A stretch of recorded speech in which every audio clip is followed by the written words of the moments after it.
القمر ويا من تحب غياب الوفاء رأيتك تهوى غياب البصر كم قائل قد أضعت حياتي وفيا لأجل هناء البشر أقول له أفلح الأوفياء وحسب الوفاء يطيل العمر هنيئا لمن أخلص الحب عمر. Assalamu alaikum. I'm your host, Sumaya Khan. Yes, it's not school matters. Well, for tonight, it's Let's Chat, filling in for brother Faisal MJ Suleiman this Friday night, 10th of May, 2nd Zulqa'dah. General elections will be held in South Africa on the 29th May 2024 to elect a new National Assembly as well as the provincial legislature, in each of the 9 provinces. This will be the 7th general elections held under the conditions of universal adult suffrage since the end of the apartheid era in 1994. Well, listeners, the new National Council of Provinces will be elected at the first sitting of each provincial legislature since the inaugural post-apartheid elections in 1994. The African National Congress has continuously achieved a majority both chambers of South African Parliament, the National Assembly, and the National Council of Province. Our topic this evening is the pivotal role of voters' turnout in shaping the 2024 election outcome. Well, while elections are often decided by the ballots cast, it is the level of participation that truly defines the voice of the people. In this segment and in this show, we'll explore how voter turnout can significantly influence election results, shape political landscapes, and impact the direction of governance, as our country really needs this in these trying times. This election is posed to be the most crucial since 1994, and the country is preparing for it at the end of this month. Well, our guest this evening is Goodenough Masego. He's an independent political analyst and author of the book Angels Plight or Pilots Angels, which is fictional take of the conflict in the Great Lakes. It is a book to have gained greater insight into the geopolitics of Democratic Republic of Congo's mineral industrial complex. Welcome to Let's Chat, Sir Goodenough Masego. Good evening to you and to the listeners. Well, thank you for taking the time to link up with us this Friday evening where everyone is chilling and relaxing. And here we are talking politics. Thank you. Okay. You know, we have the elections, which is just around the corner. What is your views and opinions, just generally, not so much from a political point of view, but just being someone who is aware of the political landscape, but watching the new political parties cropping up, watching the current political parties and, you know, small little associations who want to be political parties currently. It's like great marketing, would you say?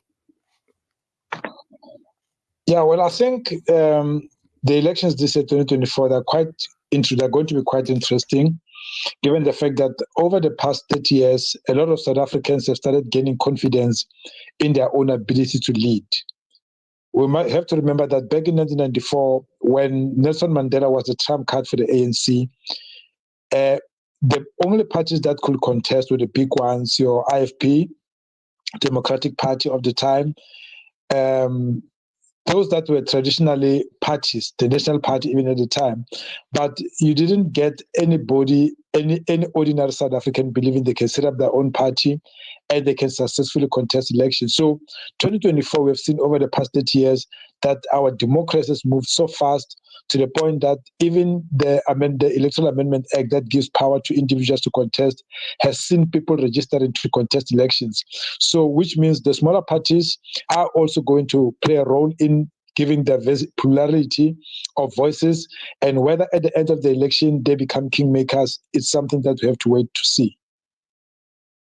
We all be waiting to see what's the miracle coming out of it. Mr. Masego, what factors do you believe influence the voter turnout in elections? Well, some of the factors is really faith in government, that people believe when they elect a government, that government is going to be able to deliver on what it's promising to do. So when they believe that the government is going to deliver, you see people going out to choose the leaders because they believe the government is not the problem, it's just the leaders that are there in government. And if they change the leaders, it means the government can move on. The metaphor I can use here is a metaphor of a car, that they believe the problem is not the car, but the problem is the driver. So if you change the driver, now the car is going to be able to move. But when people have lost faith in the government as a vehicle to take them to somewhere else, you see them just standing back and deciding not to go out and vote, or what we call voter apathy. And it is a reflection of how people have lost confidence. And right now in South Africa, going into 2024, if elections were held in 2022, 2023, I think people might have acted differently.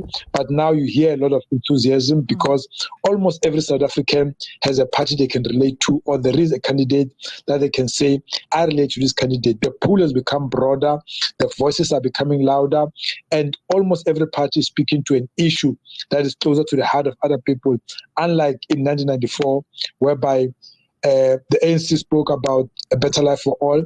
But at the foundation of the Better Life for All was the reconstruction of development program of the way people live, houses, healthcare, and everything else. And the IFP could only promise cultural rights for ethnic communities. That also explains why the IFP won KZN in 1994, because they were promising things that speak to people in KZN traditional communities. So, and that also explains why the National Party performed the way it was, because it was more of a status quo political party. And those that wanted the status quo to remain, they voted for the National Party. So now there are more voices. South Africa has moved. There are people who are complaining about land. There are people who are complaining about the economy. And there is a political party to speak to that. Some are speaking about load shedding exclusively. Some are speaking about the death penalty exclusively. Some are speaking about immigration exclusively. And so everyone has got a gripe, and there is a political party for that. And that is why voter apathy is not expected this time around, because if you are not voting, why are you not voting when there is a party that speaks your language? Exactly. How does, voter turnout differ between different demographics and regions? Well, on regions and demographics, quite interesting, because in South Africa, at this point in time, I use the example of now in 2024, there is a trend that is being spoken about whereby there are a lot of white voters that are rushing to the Western Cape to go and vote in the Western Cape, because for them, it's a way of keeping the Western Cape out of reach by the people that Justin has calls mercenaries and other people.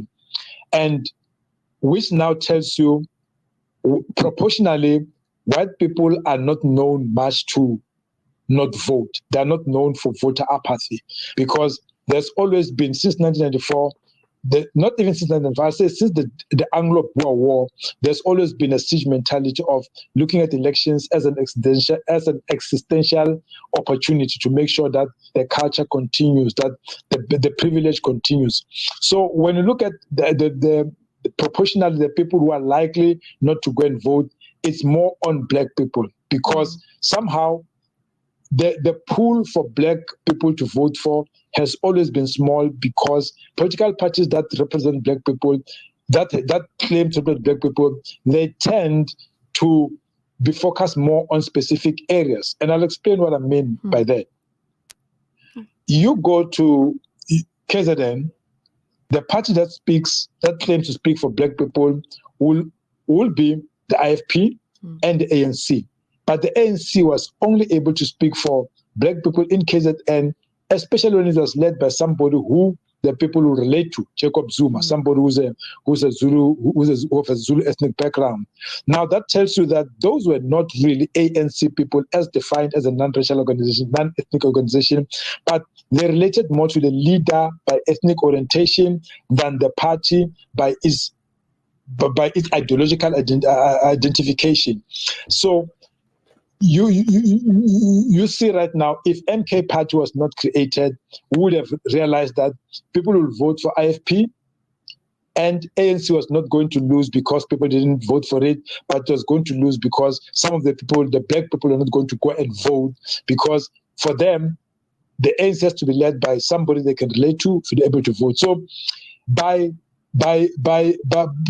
demographics in South Africa, sometimes when we break out to demographics, but talk about age and income groups, but we also have to speak about race. By demographics, if there are people who really indicate lack of voting, it will be black people, but especially youth 18 to 35, who at the last election, it was found that at the last local government election, 18 to 35-year-old, it was found that it was only 20% of them that went out to vote. 20%, which is quite paltry. But when you go to the Western Cape, whereby there is specific targeting of the so-called colored vote, there are targeting. Those are the votes that they go for deliberately to say we're going for the colored vote. So there's more awareness that is being done there. That is why you find that second to white people voting, we'll have white people at the top as a high voter group, and then you'll have colors voting, and then you'll have people of Indian ancestry, almost like colors, because they're not too much.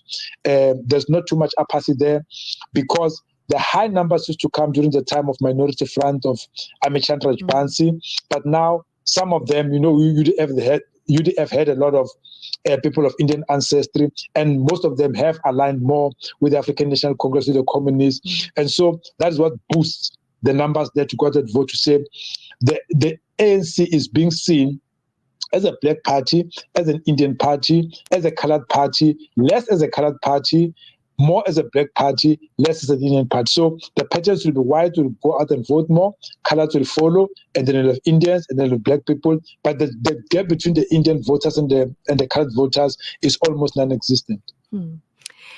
Can voter turnout significantly impact the outcome of the 2024 election?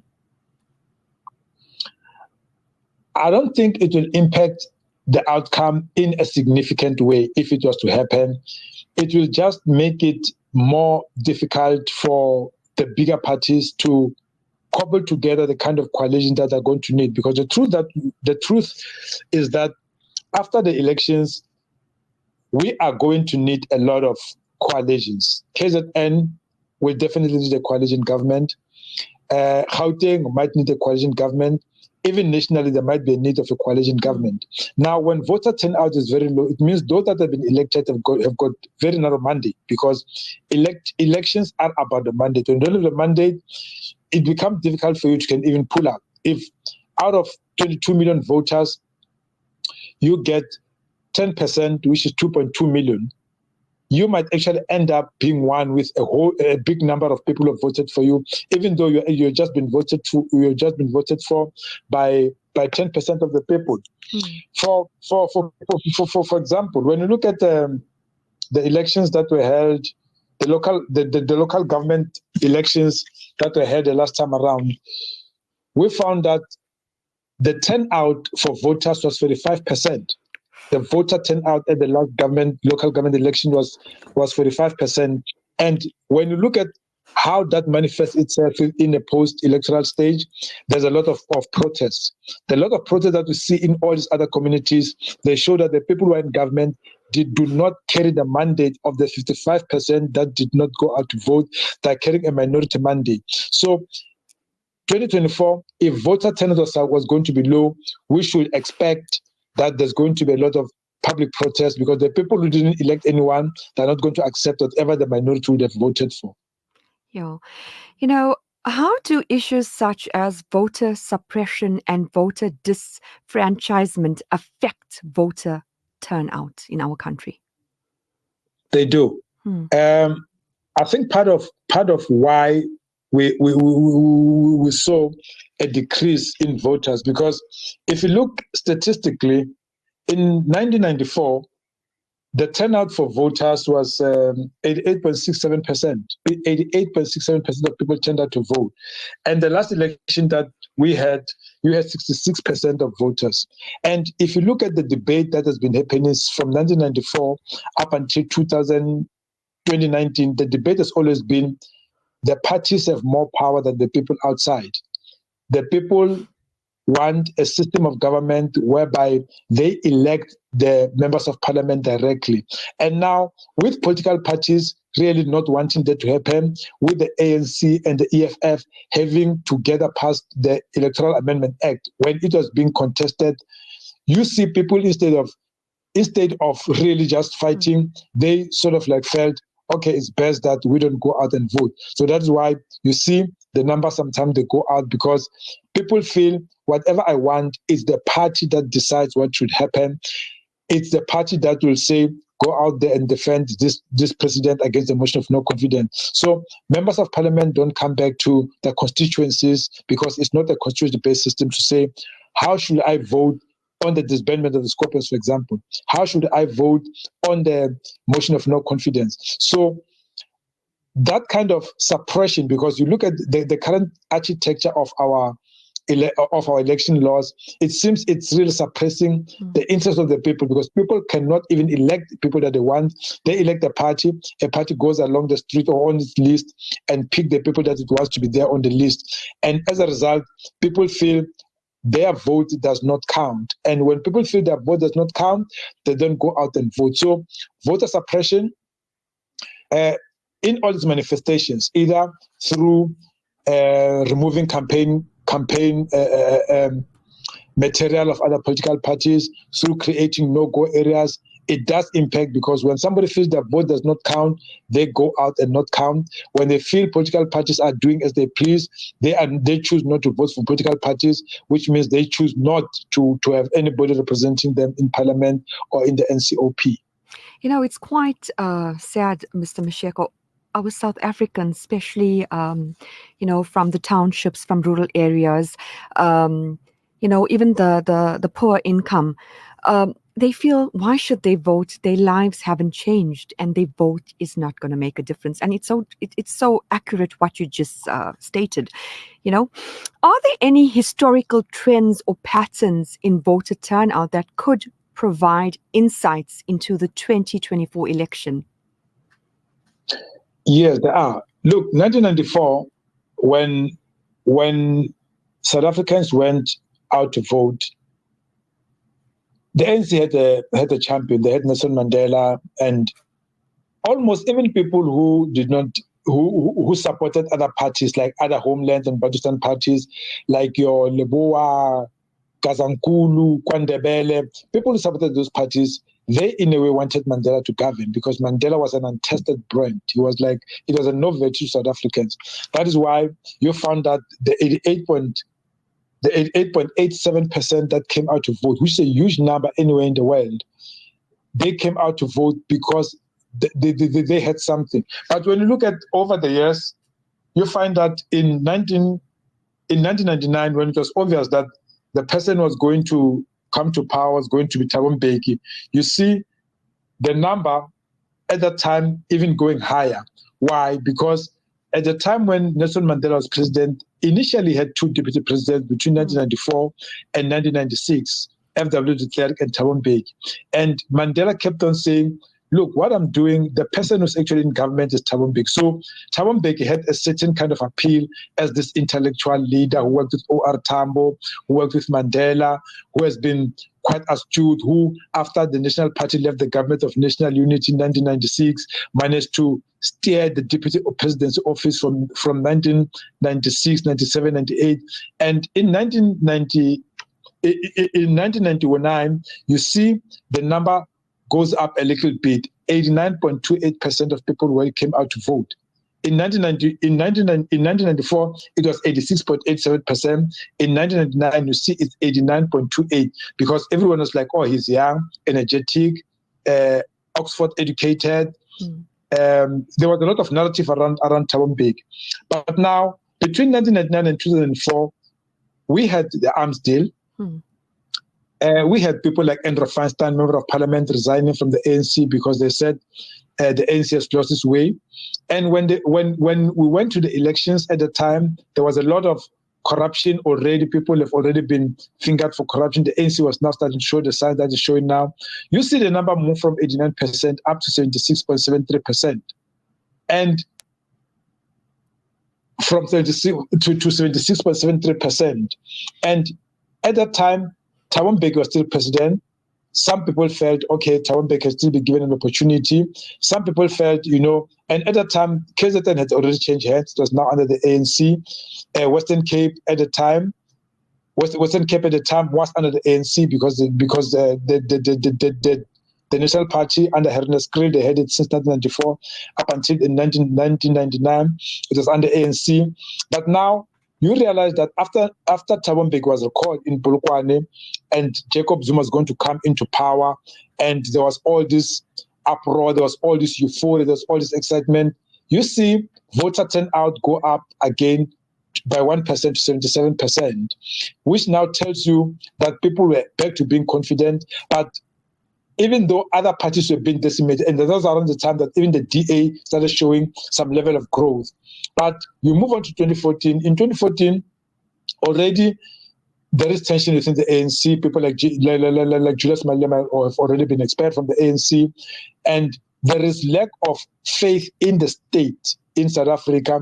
And when it goes to the vote, you see now it goes down to 73%. By 4%, it goes down by 4%. And now we go to the last election that we had in 2019.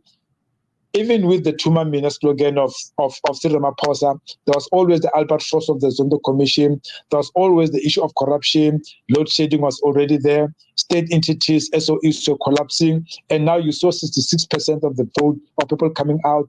And we must remember, the ANC got marginal above 50-something percent with 66%, which now shows you there's a lot of people who were so disorientated with government, they didn't come out to vote, which says to you, if all the disorientated people came out to vote against their own disorientation, we wouldn't be sitting with an ANC government in power right now, which got in on a 66% voter pattern and only got 50-something percent of the vote. That is why if more people come out to vote now, every political analyst will tell you the ANC is not going to win outright. It might actually go down because it only survived the last time around because those that are angry didn't have political homes to go to. They chose to sit at home, and then it scraped off 55% of the vote. Yeah. Going to voting laws, what impact might recent changes in voting laws and regulations have on voter turnout? Well, since the last election, I think voting laws have changed twice. There's been the Electoral Amendment Act that was passed, I think, 2 years ago, a year ago, flawed as it was because the Constitutional Court gave a very clear judgment on why it has to be changed and how it has to be changed, but it referred it back to Parliament, and Parliament decided that they don't want to change anything, but they just did these cosmetic changes that you see, allowing a few people to come in and contest as independent candidates, but not at the same level as political parties in relation to the number of people that you need to be able to get into Parliament. So that has been challenged. It's being challenged. Many people are challenging it because it is a very unfair process. But now the Constitutional Court said it wasn't urgent, which means it can still be challenged further down the road. But now, last week, we saw the Electoral Matters Act being passed, which speaks to more, which everybody says it is going to make the issue of disclosing party funding even more difficult. And we saw the president sign it almost like it's going to be the last thing he signs this time around. But the thing is, what made people feel more confident maybe to come back into believing in politics is because the Party Funding Act, which is one of those acts that got passed, was going to open up the opportunity for people to know who is funding their political parties and what are they buying. That is why now you have small parties like Rise Mzansi. It is being known that the Oppenheimer Foundation is funding them, and people can have a debate to say, what are the Oppenheimers looking for in Rise Mzansi? So the Funding Act, the Amendment Act, the Electoral Matters Act, they are quite important. They are saying South Africans are realizing that the Electoral Act that we had in 1994 is flawed. It's no longer speaking to a population that is getting younger, a population that is being exposed to how other countries are doing things. And it is having an impact. Why? Because one, the Party Funding Act is not really being fully implemented because it depends on the parties to just voluntarily go to the IEC and say, this and this, I was funded by this donor and this donor, and the limit to say the money must be above 100,000 or 200,000. I'm not quite sure right now about it, but I think it's 100,000. And if it's less, you don't need to declare. It's making it so difficult that you don't even know who's funding it. Nobody knows who's funding the EFF right now. EFF, the last time I checked, they've not come out to say who's funding them. You only get information from the ANC, but also the ANC has started creating all these trust funds that come up with money, and those trust funds which are no longer there, which means there is an attempt, even on the big parties, to hide who their funders are. So, but the two acts, the Amendment Act has made people start believing that they can run, even though it needs to be cobbled better. There needs to be a proper amendment whereby a constitutional-based system is the one that speaks to people in order to stimulate voter turnout. You know, how does the accessibility of polling stations and voting methods influence voter turnout? I think it does influence, but what I've noticed is since 1994, when it comes to internal elections, the voting stations have always been the ones that we've had. I think maybe they've even added to the voting stations that were there at the time. So there are very few people who really need to walk 10 kilometers to go and vote. People can really just walk to a voting station and be able to vote. But the absence of those voting stations or the location where they're not accessible, it does impact. Let us also remember, because we've got the benefit of going back 30 years ago. In 1994, everybody will tell you that Freedom Day is April 27, that everybody voted on April 27. But the truth of the matter is that voting started on April 26, which was the special votes people, those that cannot be able to walk, that can be arrive, the public servants, the police, the soldiers who have to guard the elections, they had to vote on April 26 to make sure that on April 27 there is no interruption, they don't queue with everyone else when they should be on duty. So the availability of voting station is fine, but it should be the availability of infrastructure that is more important, because you can put a voting station in Dingi in the Eastern Cape where people cross a river to go to school. If you put it there, you might not get people getting there. And even now, with situations in other places, like I know in KZN, where violence is high, in Msinga area, in the Cape Flats, in Philippi, in those areas in Cape Flats where gangsterism is high, those that might also affect how people vote, access voting stations. Even when there's a station, when there's a shootout, you might not go there. When you are emceeing and there is a shootout and you know that gangsters, you might not go there. Or if you didn't make it to go there before 5 o'clock, you might decide it's better that I no longer go there because I can't work at night. Also, given the fact that this is going to be midwinter when the elections are held, and it's going to be the beginning of winter, and 6 o'clock is already dark, which means more stations will be needed so that people no longer have those queues of 1994, but they can go there, last 5 minutes and walk out and be able to close the stations by 5 o'clock in the afternoon. Yeah. You know, are there any initiatives or campaigns aimed at mobilizing underrepresented groups to vote in the 2024 election? I will refer back to 1994. That before the 1994 election, there was a realization that almost the majority of South Africans had never voted before. So when you watched television, there were television programs that were geared towards teaching people how to vote and how the ballot is going to look like. And part of how people should vote was also written into some of the stories that were on television, sort of like a product placement, whereby it looks real, but actually it is a storyline, but it is in line with what is going to happen. Now, we go back to the last elections, the 2019 elections, there was more television adverts by political parties that actually wanted to make sure that people vote for them. We all remember the quite interesting ANC Isafani, which was quite interesting because they were really, at the end of the advert, they'll just show you a cross that people will need to make a cross next to the blue, next to the DA. But for now, I don't see much. I don't see those pull-outs in newspapers, the pull-outs of 1994, whereby you'll have cartoons showing you how people are supposed to vote. Right now, there's an assumption that everybody knows how to vote. There is this lack of understanding that every election there are people who are voting for the first time.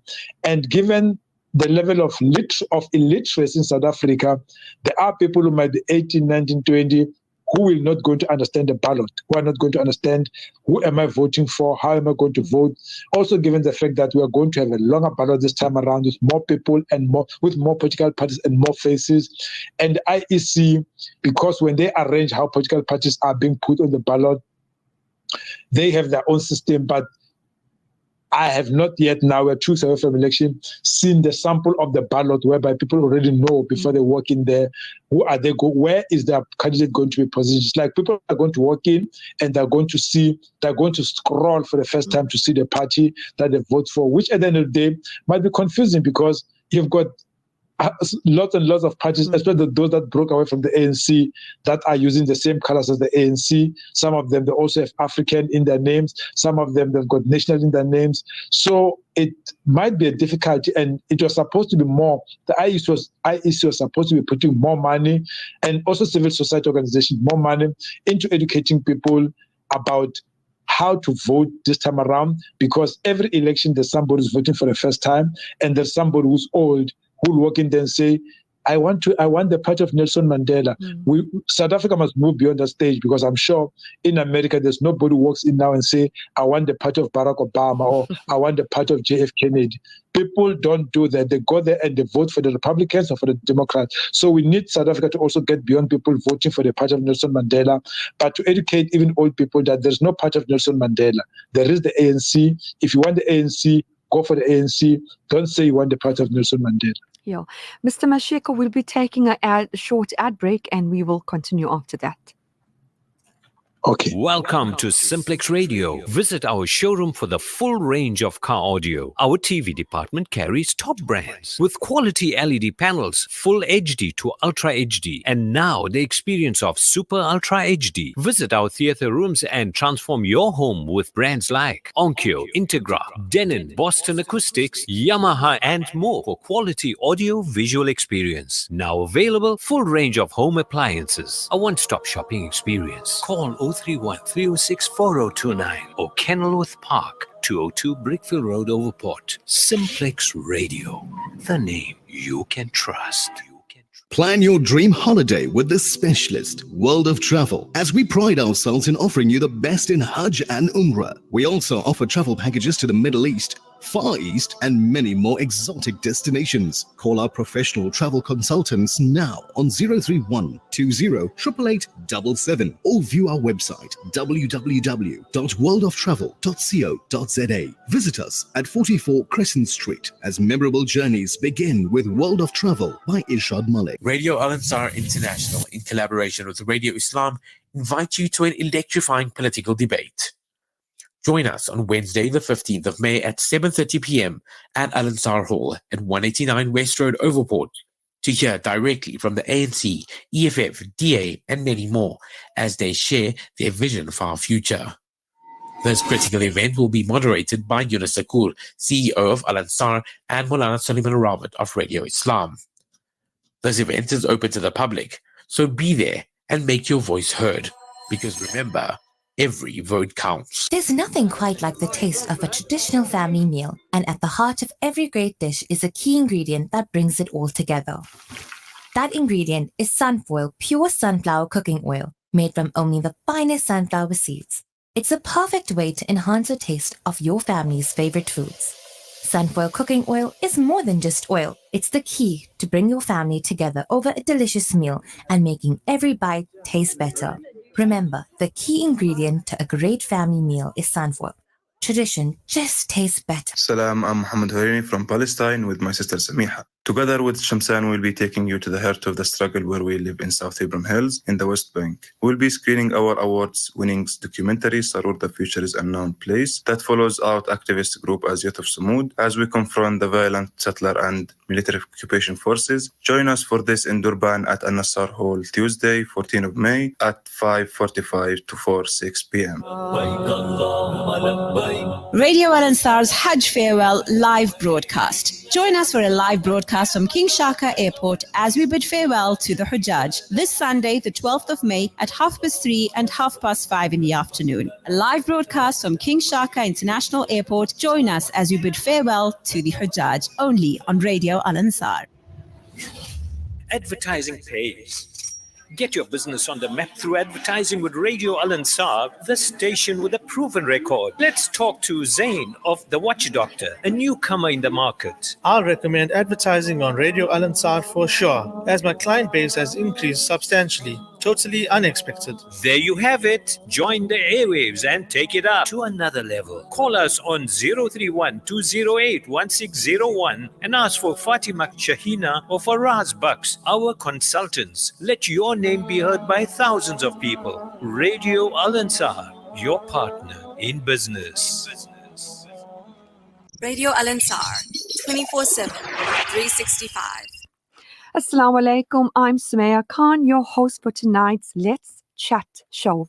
I'm standing in for Brother Faisal MJ Suleiman this Friday night. Yes, our guest who we linked up is a political analyst, Mr. Masego. Yes, you are back online and we are going to continue with our election, questions and educating our listeners how to go about, with the upcoming elections. The next question, what I'm going to ask you, is so vital. It's actually happening everywhere, all over on social media, when you're driving. What role do grassroots organizations and community leaders play in encouraging voter turnout? Well, I think grassroots organizations should play more of a role than the role that they're doing right now. Yeah. Because they need to be able to communicate the message of why it is important for people to go out and vote and why it is important for people to start pushing for electoral reform. So, as I said in the earlier, that the messaging, the conscientizing about the message was done by civil society organizations. Right now, grassroots organizations are the one that we see moving people to go and vote on election day. They're the ones that will organize movement, transport for people to go and vote. But they need to play a role beyond that because, look, one thing South Africans need to understand is that democracy is not balloting. Yeah. Democracy is what happens between this ballot and the other ballot. What happens between 2024 and 2029, that's democracy. Democracy is governance. It's not balloting. Balloting is just an activity of democracy. But there are countries that are even governed even without people voting, that have a democratic order. Typical example, say China, people can do things, but I think they cannot do, but they don't even elect, but there is a government. So balloting is just there. So grassroots organizations, they do work. We've seen them in other communities, making sure that people go out and vote. But they need to really say to people, why are they voting? Yeah. They need to explain to people why the national elections and provincial need to resemble the local elections, whereby people know exactly what they voted for and they know where the constituency office is. But I think they are playing a role, but it's not like they're playing a role that they did in the 1990s, probably because funding is drying up. And when you look at government is more keen on funding political parties than funding civil society and grassroots organizations that actually can do the kind of work that political parties are doing right now. Mr. Masego, with the ever-changing landscape and, platforms and times, how can social media and digital platforms be utilized to engage and mobilize our voters? So society has moved tremendously. In 1994, cell phones were just coming in, and social media was unheard of.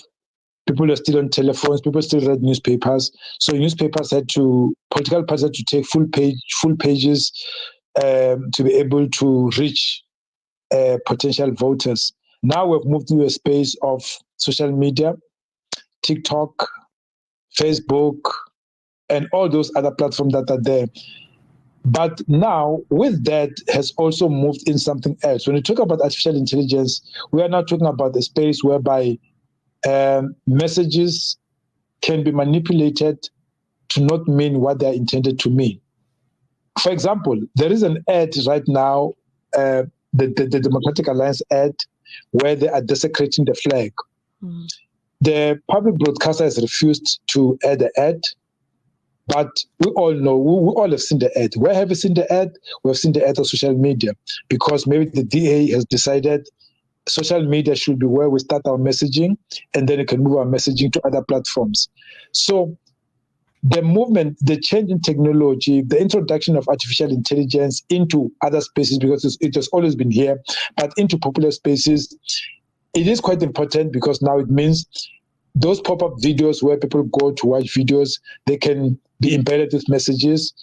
People who watch television online, messaging can be very easy there, even though people can skip ads, but the messaging can be very easy because it can pop up, unlike in the past. So I think it's up to political parties to really see how they can use this space.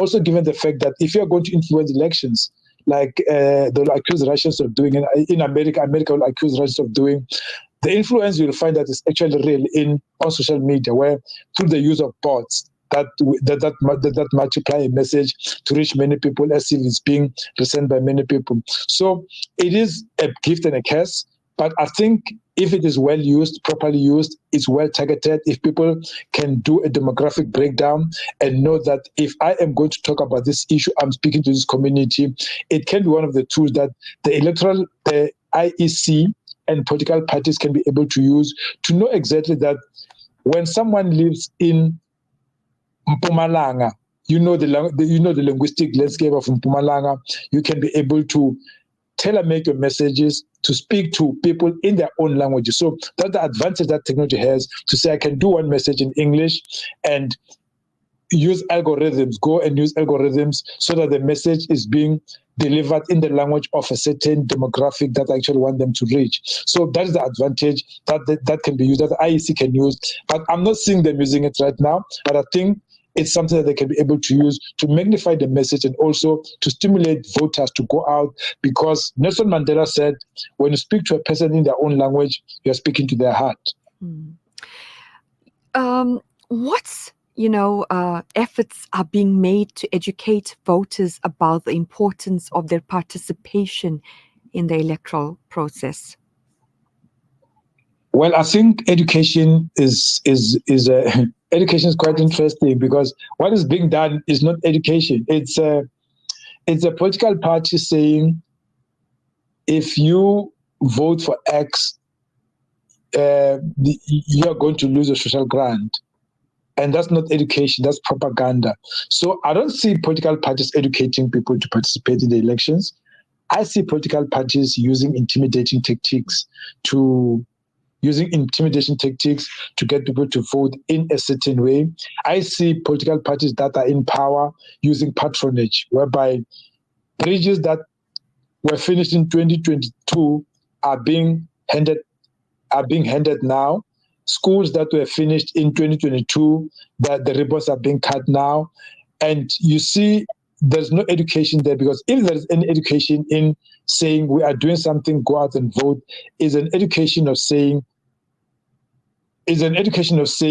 we can manipulate you by withholding service delivery and only deliver service as a way of getting elections. So I don't see any education being done by political parties to encourage people. I see intimidating tactics. I see manipulation being used to convince people that we can create jobs. Nasi Spani in Gauteng.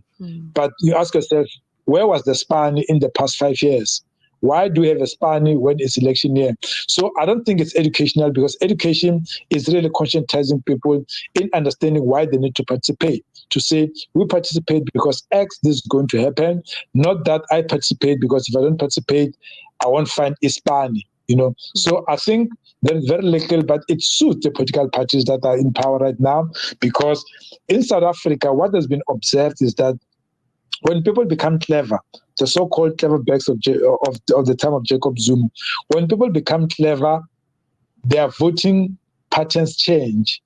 You can't get a clever person to vote for a house. They would rather vote for a job which is going to make it easy for them to build their own house. So you can't go to them and say, I'm going to build a house. They say, but I don't want you to build a house for me. I want to buy a house in an area that I want to stay in. So I don't think there's education being done by political parties, but there is serious manipulation being done by the Patriotic Alliance in the Western Cape when it comes to the so-called colored vote. There's a lot of manipulation being done by the ANC in Joburg when it comes to unemployed people with Nazi Spani. And there's a lot of manipulation being done by other political parties wherever they are, where they believe they know what the people want. They don't want to give it to them, but they can be able to manipulate them and say, you are going to lose this if you don't vote the correct way on May 29. Going to an issue which is quite sensitive, but it's out there, corruption in our country. When it comes to our leading parties, is it true that we have experienced this in the previous elections, tampering of ballot boxes, rigged ballots? Does this happen? I think it does happen.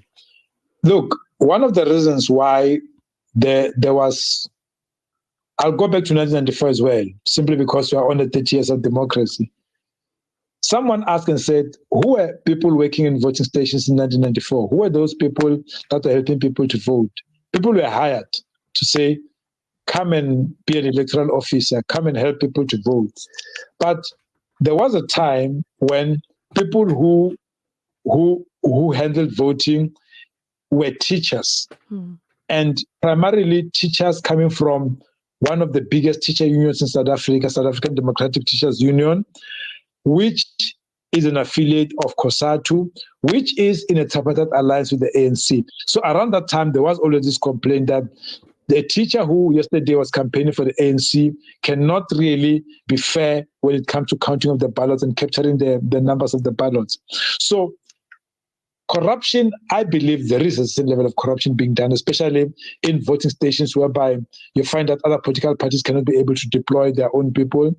And also, there is that story, an allegation that in the last election, the ruling party in Gauteng did not win the Gauteng because somebody in the EFF said they were approached by an ANC person who said, we are not winning. Let us start talking about coalition. And then they say, they refused and said, no, we don't want to coalition. But then the following day, the ANC was winning.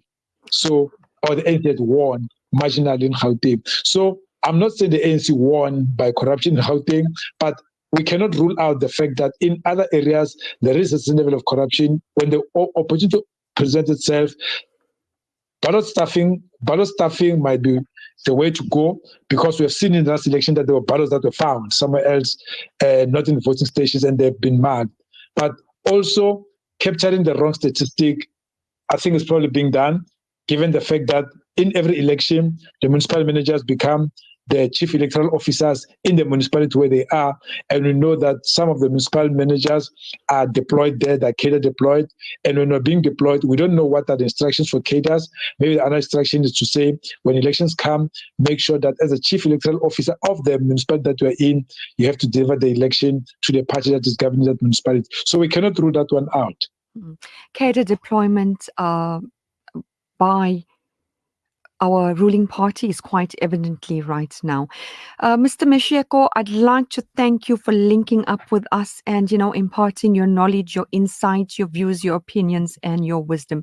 May the Almighty bless you for being honest and telling the truth. I'd like to thank you again for linking up with us. Thank you. Shukran. Thank you.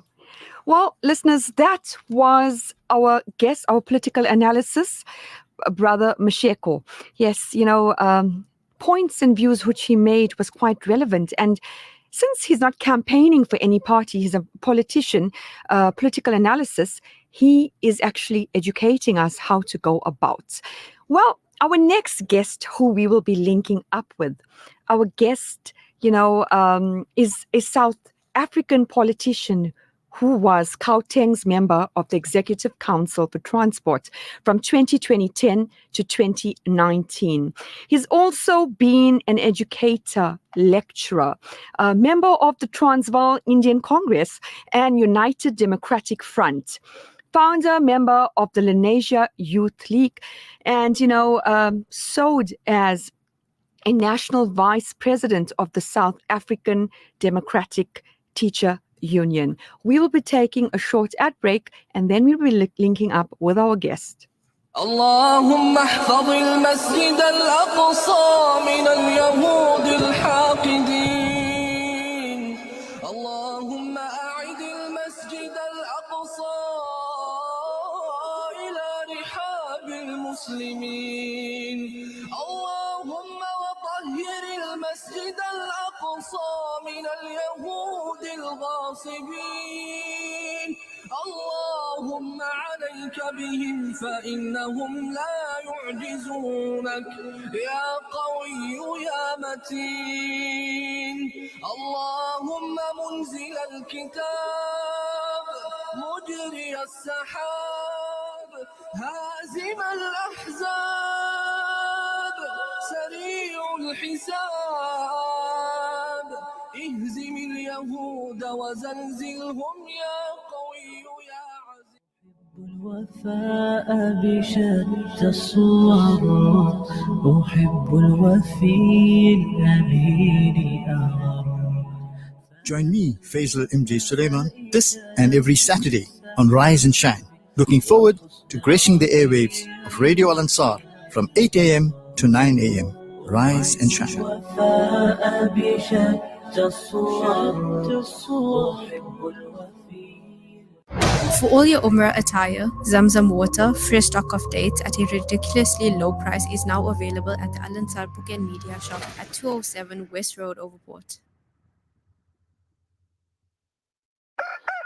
Join Radio Al Ansar at the King Farm Agricultural Fair. 2 days of unforgettable fun for the family. Delicious treats, entertainment, loads of stalls and fun for the kids. And you get to view premium livestock too. Entrance is free, so come down May 18th and 19th and meet the team. 10 Georgedale Road, Cato Ridge, King's Farm Agricultural Fair. See you there. We'd love to meet you. Pay us a visit. Radio Al Ansar. Sumaya Khan for tonight's Let's Chat. I'm standing in for Brother Faisal MJ Suleiman this Friday night. Well, we spoke to our political analysis, Brother Masego. He was educating us about the current voting situation and our political parties, which will be taking place on the 29th of May. We'll be linking up with our guest, a South African politician who was Gauteng's member of the Executive Council for Transport from 2010 to 2019. He's also been an educator, lecturer, member of the Transvaal Indian Congress and United Democratic Front, founder, member of the Lenasia Youth League, and served as a national vice president of the South African Democratic Teachers Union, SATU. Dr. Vadi is also an author, has a book dedicated to the apartheid era education, titled Teachers in the Struggle Against Apartheid. Well, I think that's his current book. The book pays tribute to the late veteran educationist, Mr. Billy Morgan, who dedicated 39 years of his life to teaching before passing away a few weeks ago. Yes, he passed away a few weeks ago. Dr. Vadi, the author, describes Morgan as inspirational teacher, leader, and dedicates many pages of his book to him. 45 leading educators, mainly from Lenasia and Johannesburg, who fought against apartheid education. Assalamu alaikum, Dr. Ismail Vadi. Walaikum salam. Sumaya, how are you? Alhamdulillah. It's an honor. It's a pleasure of you taking your time, linking up with us this Friday evening when I think you're rounding up your week in Durban and flying back to Gauteng. Yes, it's my pleasure. And I think this is the first time that I'm actually speaking on Al Ansar radio station. Okay. Well, so it's a pleasure. Well, just a little bit about me. I do the School Matters show on Radio Al Ansar. Okay, that's interesting. Yeah. And I'm not marketing any union, but I'm also a unionist and a full-time education activist and a teacher by profession.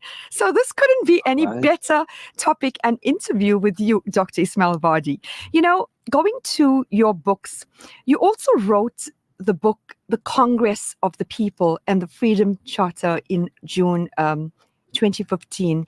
And you wrote other books, Tambi Naidu March of with Gandhi and with the grandfather in a long line of activism. That was the Young Lions of Lens. You wrote quite a few books. You come from the struggle period, especially started off as being a teacher, an educator. Yes, so I started teaching as I completed my studies at Wits University. Taught for 8 years at MH Yusuf Technical High School in Indonesia, and then was promoted to head of department for history at Indonesia Secondary School. And there I served just for 3 months before I was appointed as a lecturer at the University of Witwatersrand in the education faculty. And again, 3 or 4 years there. And then came the April 1994 elections. I was proposed as a candidate for the ANC, and without any expectations beyond my wildest imagination, I was sworn in as a member of parliament, and then served 12 years on the Education Portfolio Committee in parliament before I was moved to Gauteng as the MEC for Transport. So a big part of my life has been education. And from teaching to lecturing to serving in the Portfolio Committee on Education in Parliament. And of course, my work in teacher unionism in SATU, and then a lot of work amongst young people in Indonesia. You've been through the period of apartheid, of the struggle, where your colleagues, your friends, going through the streets of Fordsburg and in Johannesburg, where being chased by the police, marching, really being active, against apartheid. Can you tell us a little bit, going back down memory lane, how was it? And why are you so passionate when it comes to a democratic South Africa? Well, we emerged in the post-1976 era. So I was in matric when the 1976 students' riots and protests broke out. We were not very political at that stage. I think my political consciousness was really stirred when I got to university. First for a few months at UDW here in Durban. I stayed in the hostel there with Mohammed Wali Musa, who was our former Minister of Constitutional Development, and a number of other activists who were from Indonesia. And I think I started getting politically aware and active there. And then when I got to Wits, in the first year, we sort of built relationships with a number of other people in the Black Student Society who were also politically very conscious. I'm thinking of Ismail Mamoniat, who today serves in National Treasury. But at that stage, he was a lecturer in the mathematics department at Wits from Indonesia. Firoz Kachalia, Azov Kachalia, both of them were leading activists from the Kachalia family, and a number of others. And I think in my interactions and friendship with them, your political consciousness was really stirred, it developed. And we started working in community structures, first in the civic movement, then in the youth and student movement in Indonesia. Eventually, when the Transvaal Indian Congress was revived in 1983, we became activists in the GIC and the United Democratic Front. And there, the biggest thing was the campaign against the tricameral parliament. The White National Party government was trying to pop Indian and colored people onto its side by giving them secondary seats in parliament. And the Indian Congress, and like here, together with the Italian Congress, in fact, the UDF, we called for a massive boycott. And that meant hard work. I mean, there was, the decade before that, people were afraid. There was intense repression in the country. People were detained. Leaders were in prison. But that culture of fear and silence had to be broken. And I think the young people, the students, actually created that or reversed that kind of fear psychosis that was there. And that was exemplified in the 1980 school boycotts, particularly in Indian and colored areas, where literally tens of thousands of students simply walked out of schools. In Indonesia, we had a prolonged boycott for 10 weeks, starting in April of 1980, ended around about August. And that captured the imagination of the parent community. Parents started supporting students, and many students were detained. So the climate was becoming more volatile. People were becoming more defiant. They were starting to challenge structures of the apartheid system. And as that mass struggle intensified, in the mid-1980s, the National Party imposed first a partial state of emergency and then a national state of emergency. And instead of crushing the resistance, it actually intensified the resistance and gave people, a greater sense of determination to topple the system. So we were fortunate as young people to be, involved in that decade.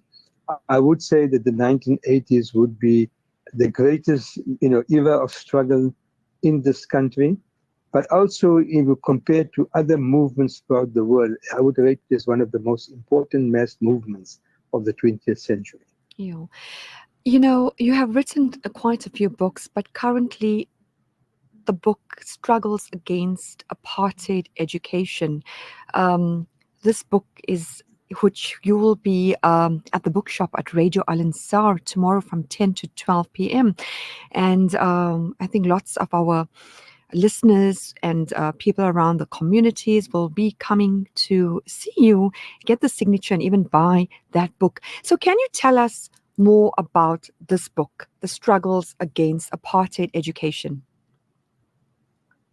So if one looks at the academic literature on education and resistance in education, there's been a lot of writing around, as I said, the 1976 Soweto uprisings, and then the National Education Crisis Committee, and the disruption and perhaps complete, disorganization of African education. But there hasn't been much published in the way of what we know in the past as Indian education or colored education. Yeah. So what my book does is that it has two parts to it. The first section looks at the evolution of Indian education from the time of the arrival of indentured laborers right up to 1994, where the House of Delegates was in control until the transition to a democratic education system. And we look at elements both in Natal and in Transvaal. So that's the historical study of the development of Indian education, and particularly with the introduction of mass schooling since 1965, the passing of the Indian Education Act. But then I also look at resistance to that to apartheid education, particularly from the 1950s, 1960s, and then in later decades. And these forms of resistance, at least at the theoretical level, were individualized in the early years because of the repressive climate. But as I indicated earlier on, the 1980s, that broke into open revolt in schools. And by the mid-1980s, teachers had come out of their shells and started becoming more actively involved, both in the educational struggle and in the political struggle. And that was really my generation. And we started advocating for both a professional association like the old Teachers Association of South Africa, but also bring in elements of teacher trade unionism and the militancy that comes with it, and struggles for the improvement of the benefits of teachers, the service rights of teachers. It's not just unionism, but it's blending unionism with the professional component. Yeah. And that was really the key part of our struggle. Do you know? And then the second part of the book, if I may, has 45 profiles, as you indicated, of leading activists, largely in the Lenasia and Johannesburg community. So that's where I worked, and that's where where our activism in education was manifest. And these are teachers who, from the 1950s, 1960s, 1970s, under very difficult conditions, stood up against apartheid education. Some, like Sadek Vaviava, was fired within 3 days. If I take Billy Morgan that you spoke about in the intro, I mean, the man was an outstanding English teacher. The government never promoted him for 30 years, from 1952 right up to about 1986, so more than 30 years. He remained a level 1 teacher, but outstanding, I mean, in terms of his impact. He literally saw 3 generations of people coming through his classes in Lenasia Secondary School, and had a profound impact on their thinking, their perspective to life, politically made them more conscious. And for those years, I mean, if you speak to anybody that went to that school, if you ask them, who do you remember as your favorite teacher? I can say without any fear of contradiction, the name of Billy Morgan would come up. Yeah. But the government of the day never promoted him. And ironically, he got his first promotion under the House of Delegates, the very system that he fought against. So he was really promoted in 1985, 86, very rapidly. Within a few years, he became head of department, deputy principal, and then eventually principal. And unfortunately, in more recent times, he's passed on. So we look at these kinds of people who, in their own ways, took the struggle, took up the cudgels, and fought against the apartheid system, and made a huge impact. And the sad thing is today in Lenasia, and as in other communities, people have forgotten them. There's not even a photograph of many of them in the schools. And if you ask learners today in any of the schools in Lenasia, do you know so-and-so? They say, no, we don't know. Because we've forgotten our history. That's it. People who fought in the struggle, learners, educators, it's not recalled. And unfortunately, our current history books are rewriting history. So it's totally forgotten. The sad thing is history as a subject is dying in schools. There's so much emphasis on maths, science, and careers linked to that, and accountancy, etc. But if people don't understand their past, they won't be able to interpret the present, and they won't have any sense of direction in the future. So if you see many of the young people today, they might be very good academically in the sciences or some of the other subjects, but the actual understanding of the world, even if you ask them about the Palestinian situation or the elections that are on our doorstep, they have very little in terms of substance and knowledge, and very little to interpret these developments because they don't have any historical background. And they're so caught up with social media, which is sort of instant information, just what, when, and how, and who, without looking at how and why. And they think they know it all. But when you probe, and within the first 2 or 3 questions, you actually realize that people don't have a clearer understanding or a deeper understanding of what's happening in our country or even globally. And that's because we have tended to dump history as a subject. I think the department, if I understood things correctly, are now trying to reintroduce history as a compulsory subject up to grade 9, if I'm not mistaken. I hope that happens, because I was a former history teacher. I have a great passion for history. I write history because that's the tradition and the legacy that we must recover from for future generations. Yeah, I was perusing to your writings, your material, and I came across one of your interviews. You mentioned in an interview, every generation will determine its own struggle, its own agenda in life. That is so true. Currently, you just spoke about social media.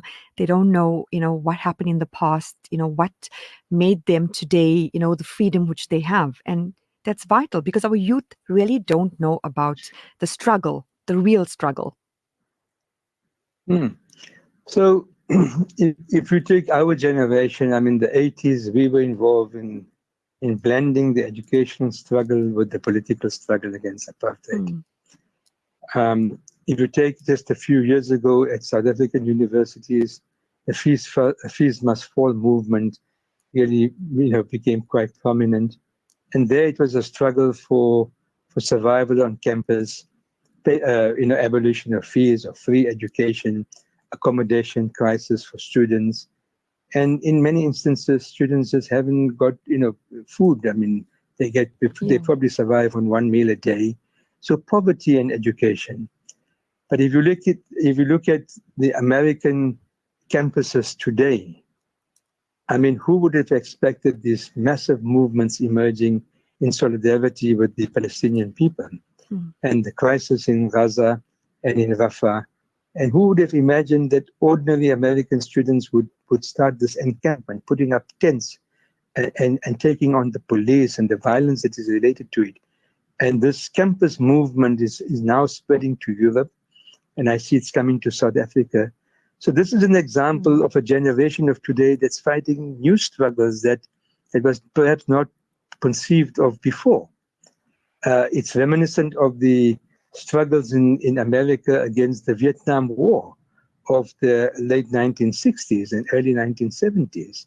And then there was this massive period of passivity in American universities until the struggles have now just burst open in solidarity with Palestinian people. And thousands of students are being swept up into it, either for or against the struggle, because there's also people who are challenging that, students who are standing with Zionism and supporting Zionism. So each generation will determine its own course in history and lead its own march.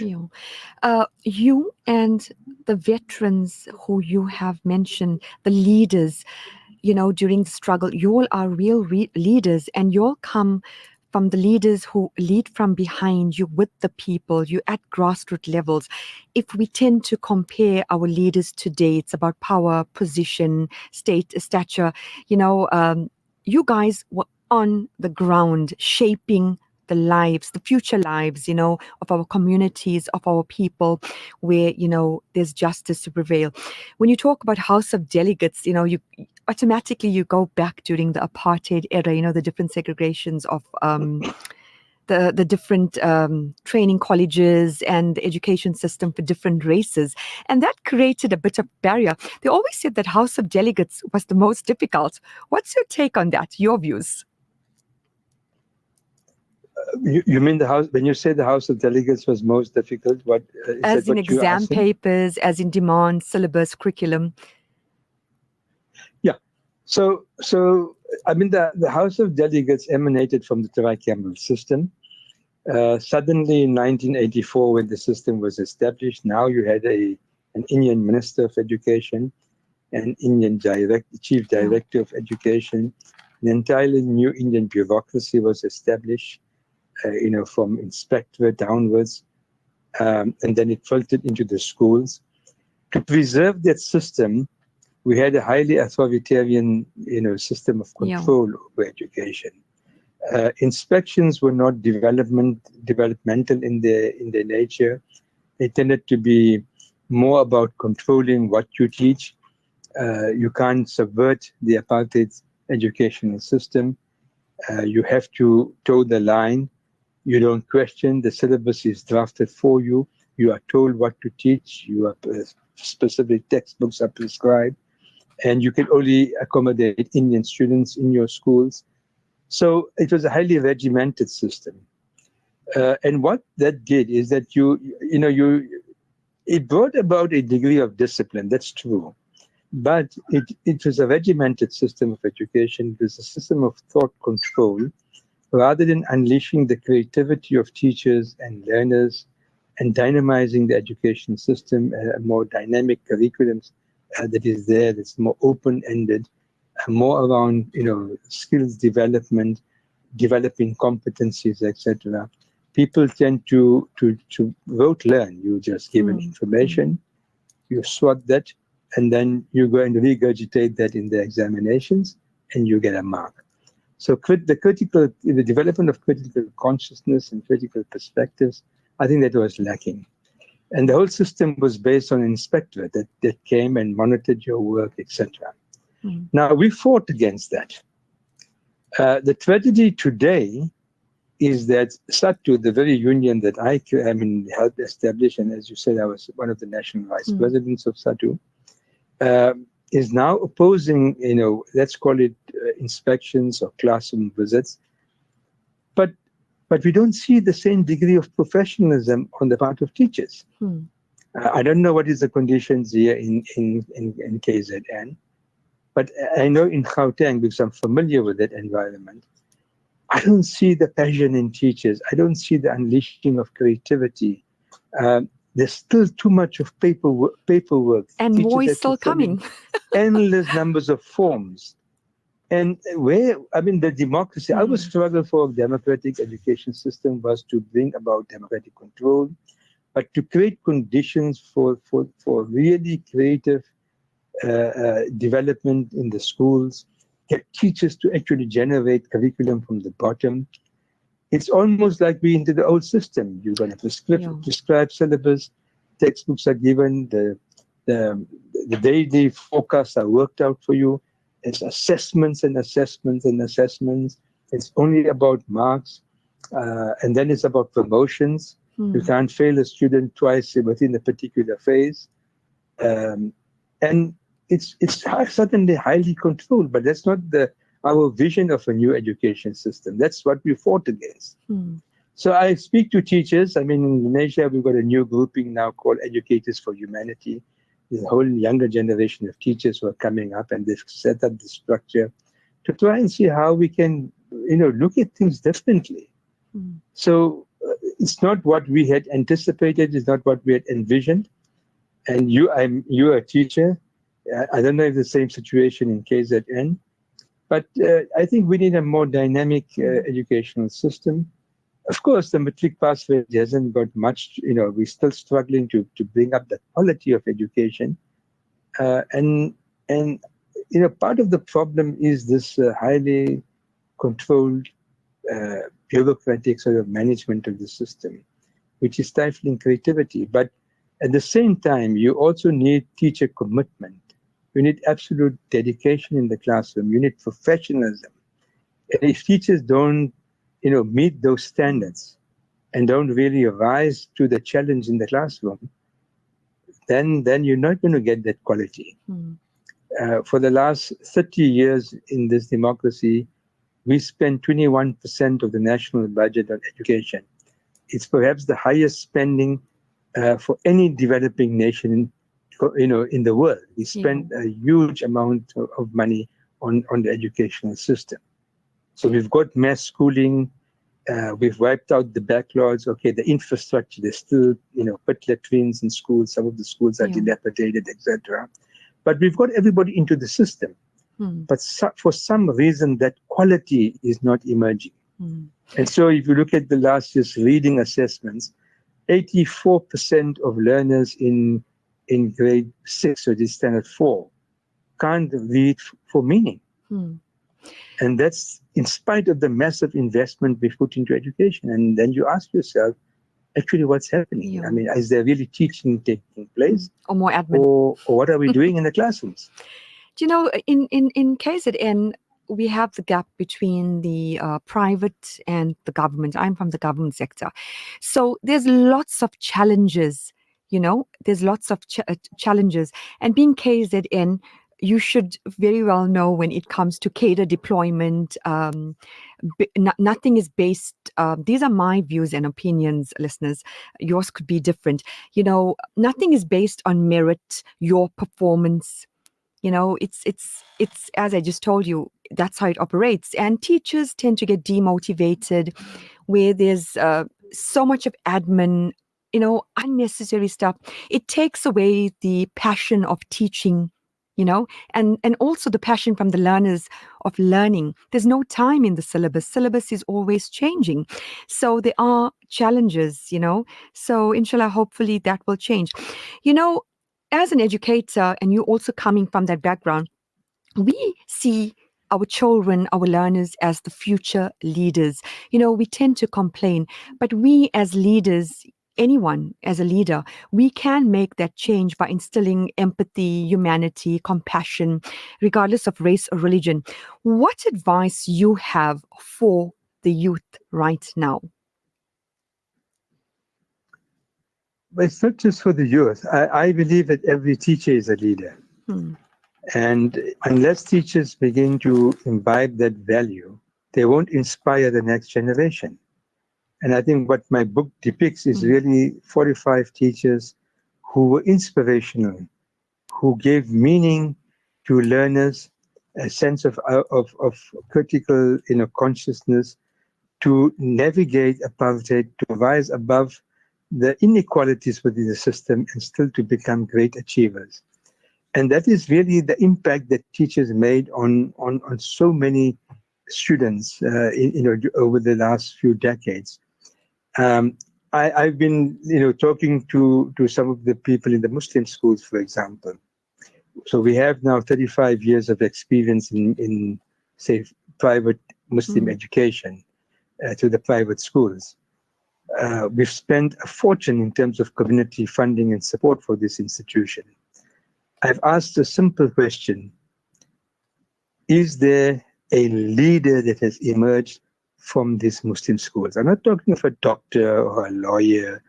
Those are professions. And of course, they're excelling academically and they get to university and many of them are getting good grades, etc. But can we identify a leader, somebody who has made national impact that has emanated from the over 100 Muslim schools we've got in our country?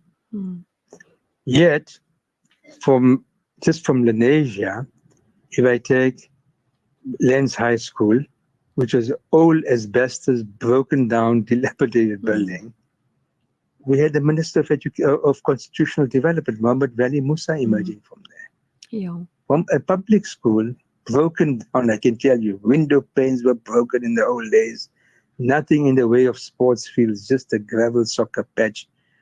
But the passion of teachers, the commitment of teachers led to a national minister emerging from that public, an apartheid system actually. Yeah. So that's the important thing. If I take Sean Bolton, who is the CEO of the Ahmed Katwada Foundation, I mean, he's a leader in his own right. The Katwada Foundation today plays quite an important role in terms of leading civil society in this country. He comes from the public education system, not from private education. And my question is, I'm not singling out just the Muslim schools, but I mean, you said that there's a better quality. Yes, there is in terms of academics and matric results and those kinds of things. But are we investing in leaders? People talk about the Stellenbosch and its control of the economy. But Stellenbosch University and the schooling system there have produced outstanding Afrikaner leaders who play such a powerful role in this country. We might not like it. We might not like the value system that goes with it.